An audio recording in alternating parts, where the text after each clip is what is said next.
नमस्कार, आप देख रहे हैं न्यूज 18। मैं हूं आपके साथ मेनका चौधरी और बात हम कर लेते हैं बनारस के प्रतीक की। जी हां, वाराणसी के एक युवा ने एक ऐसा प्लेटफॉर्म तैयार किया है जिसके दम पर दुनिया में एक नई पहचान बनाने में दूसरे लोगों को भी मदद मिल रही है।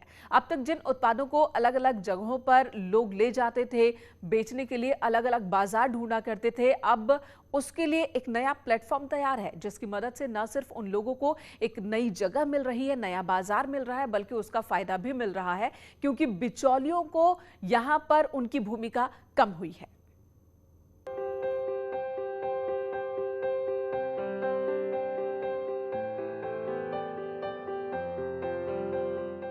रख भरोसा खुद पर, क्यों ढूंढता है फरिश्ते। पक्षियों के पास कहां होते हैं नक्शे, फिर भी ढूंढ लेते हैं रास्ते। ऐसा ही कुछ प्रतीक बी सिंह ने किया है। अधिकारी बनने का ख्वाब देखा था, लेकिन वो सपना पूरा नहीं हुआ तो नए सपनों के साथ एक नया कारोबार शुरू कर दिया। इन तस्वीरों में देश भर के हुनर की कहानी छिपी है जो अपनी पहचान दुनिया के बाजार में बना चुकी है। मैं 2012 तक आईएएस की तैयारी करता था। उसके बाद मैंने ऑनलाइन पोर्टल एक शॉपिंग का जब से वो ज़माना शुरू हुआ था तब से एक दिमाग में बैक ऑफ माइंड एक आइडिया चल रहा था। फिर मैंने ये सोचा कि मेक इन इंडिया पे एक पोर्टल लेकर आते हैं जिसपे हम सारे ही पोर्टल को मतलब जितने मेक इन इंडिया प्रोडक्ट्स हैं उसको उस पोर्टल पे प्रमोट करेंगे। वैसे दुनिया के बाजार में जीआई प्रोडक्ट की मांग ज्यादा है क्योंकि इन उत्पादों की विश्वसनीयता लोगों के बीच ज्यादा है। ऐसे में वाराणसी के प्रतीक बी सिंह ने एक ऐसा प्लेटफॉर्म तैयार किया जिसकी मदद से जीआई उत्पादों को सीधे जोड़ा जा रहा है। Shoppinga24.com एक ऐसा ऑनलाइन पोर्टल है जहाँ पे हम जितने भी जीआई प्रोडक्ट्स हैं इंडिया के रजिस्टर्ड, हम उनको एक अकेला प्लेटफॉर्म दे रहे हैं जिसपे बुनकर, हस्तशिल्पी और किसान जो जीआई प्रोड्यूस कर रहे हैं वो आके अपना मार्केट बढ़ा सकते हैं। इससे न सिर्फ उन लोगों को ज्यादा फायदा मिल रहा है बल्कि अच्छे दाम भी मिल रहे हैं क्योंकि बीच के सौदेबाजों को प्रतीक बी की कंपनी ने हटाने का काम किया और उनकी भूमिका को खत्म कर लोगों के सामान को अपनी वेबसाइट की मदद से दुनिया के बाजार में ले जाने का काम किया। हम वेंडर्स को ऑथराइज यूज़र भी बनाने की कोशिश कर रहे हैं। हम ज़्यादा से ज़्यादा वेंडर्स जोड़ रहे हैं कि वो अपने प्रोडक्ट्स हमारे साथ हमारे पोर्टल पे डालें और जितने भी सेल को बढ़ा सके। ये सपना हमारी सरकार भी देखती है। मिडिलमैन की वजह से बहुत से उत्पादकों को सीधा नुकसान होता है क्योंकि इसकी वजह से बहुत सी आमदनी बिचौलिए खा जाते हैं। देश में 370 उत्पाद ऐसे हैं जिनको जीआई टैग मिला हुआ है। इनमें से 299 जीआई उत्पादों को एक वेबसाइट की मदद से लोगों के बीच पहुंचाने का काम हो रहा है। इसमें यूपी के 27 जीआई प्रोडक्ट भी शामिल हैं। इसमें वाराणसी की छाप भी दिखाई देती है, वो चाहे लकड़ी के खिलौने हो, बनारस की साड़ी हो, गुलाबी मीनाकारी हो, पंजादारी हो, सिद्धार्थनगर का काला नमक चावल हो, गोरखपुर का टेराकोटा हो या गाजीपुर की वॉल हैंगिंग या फिर असम, मेघालय, तमिलनाडु, आंध्र प्रदेश, दिल्ली और महाराष्ट्र के उत्पाद। इन सभी को प्रतीक बी ने अपनी कंपनी की मदद से बाजार तक पहुंचाने का काम किया। जब से मैंने शुरू किया है बहुत से लोग मेरे साथ जुड़े हैं, ऑफिशियली अनऑफिशियली, क्योंकि मुहिम ऐसी है कि जितने भी बुनकर हैं, हस्तशिल्पी और किसान हैं, उनको आगे लाने की बात हो रही है। तो बहुत से लोग अब जब से ये कह सकते हैं कि पैंडेमिक आया है, पैंडेमिक के बाद तो और भी ज़्यादा लोग वोकल फॉर लोकल और सपोर्ट हैंडमेड का मुहिम लेके चल रहे हैं आगे। तो इसमें बहुत लोगों को फ़ायदा हो रहा है और मैं सबसे ज़्यादा उस दिन का वेट कर रहा हूँ जिस दिन से बुनकर और हस्तशिल्पी खुद कहें कि नहीं, Shoppinga24 की वजह से उनको कुछ ना कुछ मुनाफा हुआ है। पहचान मिल रही है और इसी पहचान के दम पर दुनिया के बीच नया नाम बनाने की कवायद भी दिख रही है। जिस सपने को अधिकारी बनकर पूरा करने की योजना थी, अब उसे एक व्यापारी की भूमिका में आकर प्रतीक बी पूरा कर रहे हैं। वैसे कुछ अलग करने का जुनून था, लेकिन पूर्व केंद्रीय मंत्री सुरेश प्रभु से जब प्रतीक बी की मुलाकात हुई तो नए आइडिया पर बात हुई जिसे जमीन पर उतारने का काम शुरू किया प्रतीक बी ने।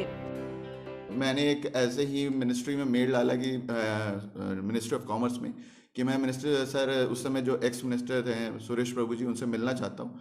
और वहाँ से फिर मेक इन इंडिया कॉन्सेप्ट छोड़ के हमने सर के गाइडेंस पे पूरा चेंज किया और we revamp to GI products. फिर उस समय से 2017 एंड से कह सकते हैं या 2018 से हम जीआई को प्रमोट कर रहे हैं। प्रतीक भी अपनी कंपनी को नई पहचान दिलाने के लिए मेहनत कर रहे हैं, लेकिन वो उन लोगों के लिए एक आइडियल भी हैं जो लोग रिस्क लेने की हिम्मत नहीं रखते। ऐसे लोग उनके साथ जुड़कर व्यापार करने का हुनर भी सीख रहे हैं। यहाँ पे आने के बाद मुझे बहुत सारी चीज़ें जानने को, सीखने को मिली, इंस्पिरेशन मिला। देन आई थॉट कि नहीं, यहाँ पे कंटिन्यू करना चाहिए। बहुत अच्छा आइडिया है जिसको मैं आगे ग्रो कर सकती हूँ इंडिया के ग्रोथ में। जिन्हें न्यू आइडियाज़ और जिन्हें चैलेंजेस बहुत पसंद है, लाइफ में एक्स्ट्रा कुछ करना चाहते हैं, वो स्टार्टअप और इस तरह के आइडियाज़ के साथ कनेक्ट हो सकते हैं। और आई थिंक कि उन्हें बहुत कुछ सीखने को मिलेगा इस तरह के फील्ड में आने पर। वैसे प्रतीक बी ने एक आइडिया के दम पर एक प्लेटफॉर्म बना लिया और आज उसी प्लेटफॉर्म पर भारत के जीआई प्रोडक्ट को दुनिया के बीच पहुंचा रहे हैं। लघु भारत कहे वाले बनारस में कई ऐसे हस्तकला और शिल्प कला हैं जो विश्व प्रसिद्ध हैं। इन कलाओं को एक मंच पर लेके आए हैं एक युवा, जिन्होंने स्टार्टअप योजना की मदद से लाखों के कारोबार किया और उससे कई युवाओं को भी जोड़ा। हमारे पीछे जितने भी शिल्प कलाओं के जो उदाहरण हैं वो हम आपको दिखा रहे हैं, जो बनारस के प्रसिद्ध कलाओं में से एक हैं। लकड़ी के खिलौने हों या फिर गुड़िया हो या फिर सितार हो या फिर गुलाबी मीनाकारी का जो कला है वो हो, जो कि पूरे विश्व में प्रसिद्ध है, उसको एक मंच पर ला करके जीआई प्रोडक्ट के माध्यम से पूरे विश्व में भेज रहे हैं। इससे जहां वो कारोबार कर रहे हैं तो वहीं उससे युवाओं को भी जोड़ रहे हैं, ताकि आने वाले समय में स्टार्टअप योजना के अंतर्गत युवा अपना भविष्य भी इसमें तराश कर सकें। वैसे भी हमारी सरकार दुनिया के बाजार में देश के उत्पादों को नई पहचान दिलाने की कवायद लगातार करती आई है। स्टार्टअप योजना को प्रचारित भी करती है और बिचौलियों की भूमिका को खत्म करना चाहती है, ताकि उन लोगों को सीधे ज्यादा मुनाफा मिल सके जो लोग इन उत्पादों को बनाने या फिर उगाने का काम करते हैं। न्यूज़ 18 के लिए वाराणसी से रवि पांडे की रिपोर्ट। और जब बात होती है जीवन साथी के सिलेक्शन की, तो हर कोई बेस्ट ढूंढता है। जरा सी कमी कोई किसी में बर्दाश्त नहीं करता और सेलेक्ट नहीं करता। लेकिन ललितपुर में एक अनोखी शादी हुई और ये शादी चर्चा का केंद्र बन गई है, क्योंकि मोहन नाम के लड़के ने मोहब्बत की मिसाल पेश करते हुए एक नेत्रहीन लड़की से शादी की है।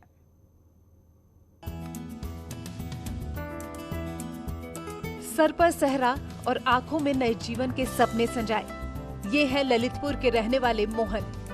मोहन ने मोहब्बत की ऐसी मिसाल पेश की जिसकी हर तरफ तारीफ हो रही है। दरअसल मोहन वंदना को देखने 1 महीने पहले आए थे और पहली ही नजर में उन्हें वंदना से प्यार हो गया। बाद में पता चला वंदना देख नहीं सकती। मोहन के घर वाले शादी के लिए तैयार नहीं थे, लेकिन मोहन ने वंदना से शादी करने का फैसला किया था। वो अपने दोस्तों के साथ गाजे बाजे के साथ बारात लेकर आए और अपनी दुल्हनिया को पूरे रीति रिवाज के साथ अपने घर ले गए।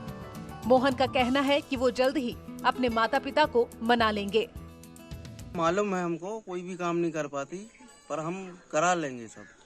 तो खाना पीना मतलब कैसे क्या मैनेज करेंगे आप? कर लेंगे ना, अपन खुद बना लेते खाना पीना। वंदना जन्म से ही देख नहीं सकती, ऐसे में उसके पिता ने उसकी शादी की उम्मीद ही छोड़ दी थी। लेकिन मोहन ने उनकी उम्मीद टूटने नहीं दी और वंदना का सहारा बन गए। मोहन का कहना है वो दिन रात मेहनत करके अपनी पत्नी का इलाज कराएंगे। हमने इसलिए बनाया कि दुखी इंसान है तो उसका सहारा अपन बन जाए, और हो सकता अपन ठीक भी करा सकते इलाज उसका। जो भी लगेगा 2 लाख 5 लाख अपन लगा देंगे। वो कहते हैं ना, जोड़ियां ऊपर से बनकर आती हैं।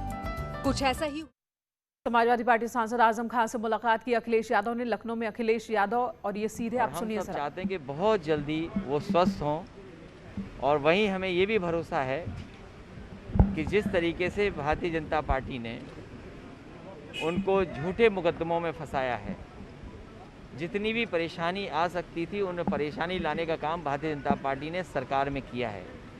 हमें पूरा भरोसा न्यायालय पर है कि न्यायालय न्याय करेगा और बहुत जल्दी आजम खान साहब हमारे बीच होंगे। सर, पेगासस के जरिए 300 लोगों की फोन टैपिंग का मामला सामने आ रहा है और विपक्ष के कई नेता हैं जिनके फोन टैप करने की या सुनने की बात सामने आ रही है। हालांकि सरकार का ये कहना है कि इनको बदनाम करने का प्रयास किया जा रहा है। भारतीय जनता पार्टी की सरकार को जासूसी नहीं करानी चाहिए थी। जब जनता ने उन पर भरोसा किया, दिल्ली में बहुमत की सरकार बनी, उत्तर प्रदेश में इतने बड़े पैमाने पे, वो भी आप किसी व्यक्ति के, चाहे वो अधिकारी हों, राजनेता हों, पत्रकार हों, उनके फ़ोन रिकॉर्डिंग कर लेना। आखिरकार क्या सरकार जानना चाहती है? जब सरकार खुद इतनी ताकतवर है, फ़ोन रिकॉर्ड कर करके आगे का सरकार क्या जानना चाहती थी, इसका जवाब तो देना ही चाहिए। और भारतीय जनता पार्टी ने अगर कराया है तो ये दंडनीय अपराध है। और अगर भारतीय जनता पार्टी की सरकार ये कहती है कि उनकी जानकारी में नहीं है, तो इससे बड़ा नेशनल सिक्योरिटी के लिए खतरा और क्या हो सकता है कि कोई इतने बड़े पैमाने पे काम हो रहा हो और भारत सरकार को ये न जानकारी हो। सर, जिस तरह से आजम खान की तबीयत ठीक नहीं थी, उससे पहले ही उन्हें शिफ्ट कर दिया गया जेल, तो लगता है कि ये जल्दबाजी की गई थी उनको शिफ्ट करने में सर? ये मुझे उम्मीद है कि डॉक्टर्स अच्छा इलाज करेंगे और तब तक इलाज होना चाहिए जब तक वो स्वस्थ ना हो। ब्राह्मणों को लेकर बड़ी ये समय उस समय इस बात का नहीं है कि किसको जोड़ना है। चलिए, धन्यवाद है, धन्यवाद सर। तो आजम खां निर्दोष हैं, उनको गलत मुकदमों में फंसाया गया है, बीजेपी की मौजूदा सरकार ने फंसाया है। बहुत जल्द आजम खां बाहर आ जाएंगे और उनकी सेहत में सुधार हो रहा है, लेकिन डॉक्टरों को इलाज तब तक करना चाहिए जब तक कि वो पूरी तरह से स्वस्थ ना हो जाए। ये कह रहे हैं समाजवादी पार्टी के राष्ट्रीय अध्यक्ष अखिलेश यादव, और साथ ही बीजेपी पर निशाना साध रहे हैं। वो कह रहे हैं कि आजम खां पर जो तमाम मुकदमे लगे हैं वो झूठे हैं, गलत है। आजम खां पर 70 से ज्यादा मुकदमे दर्ज हैं और जिसकी वजह से वो जेल में बंद। इस वक्त स्वास्थ्य बिगड़ने के बाद उन्हें लखनऊ के मेदांता हॉस्पिटल में भर्ती कराया गया है। चलिए, अगर आप भी एंकर बनना चाहते हैं, रिपोर्टर बनना चाहते हैं, तो आपके सामने एक बहुत ही अच्छा मौका है। आप में क्षमता है तो न्यूज़ 18 यूपी उत्तराखंड आपको देगा एक मौका। आप न्यूज़ एंकर रिपोर्टर बनना चाहते हैं तो हमें अपना 1 मिनट का वीडियो किसी भी सब्जेक्ट पर बनाकर भेजिए। लॉगिन की कानपुर के चकेरी थाना क्षेत्र के जाजमऊ पुल चुंगी का एक वीडियो सोशल मीडिया पर तेजी से वायरल हो रहा है। इस वीडियो में एक युवक कार के बोनट पर लटका हुआ दिख रहा है और कार तेज रफ्तार में बढ़ती चली जा रही है। बताया जा रहा है कि कार की डीसीएम से मामूली टक्कर हुई थी, जिसके बाद वैगनआर कार चालक ने डीसीएम के चालक को कार की बोनट पर आगे की ओर लटकाकर तेजी से कार चला ली। हालांकि इस मामले में चकेरी पुलिस को कोई शिकायत अभी तक नहीं मिली है, लेकिन एक बहुत ही भयानक हादसे की तस्वीर कह सकते हैं इसको। यहाँ पर डीसीएम का ड्राइवर है जिसे कार चालक देखिए किस तरीके से बोनट पर लेकर घसीटता हुआ आगे बढ़ रहा है। अगर ये इसका बैलेंस बिगड़े, ये शख्स गिर जाए, कार इसके ऊपर से भी क्रॉस हो सकती है। एक खतरनाक तस्वीर ये। इस मामले में अभी तक पुलिस के पास कोई रिपोर्ट नहीं आई है, ये भी अपने आप में बड़ा सवाल है। और बढ़ाइएगा जोश जब ओलंपिक में उतरेंगे मैन इन ब्लू। आप भी पहनिए टीम इंडिया वाली टी शर्ट, जानिए इसे जीतने का क्लू। बस स्क्रीन पर दिख रहे QR कोड को स्कैन करना है।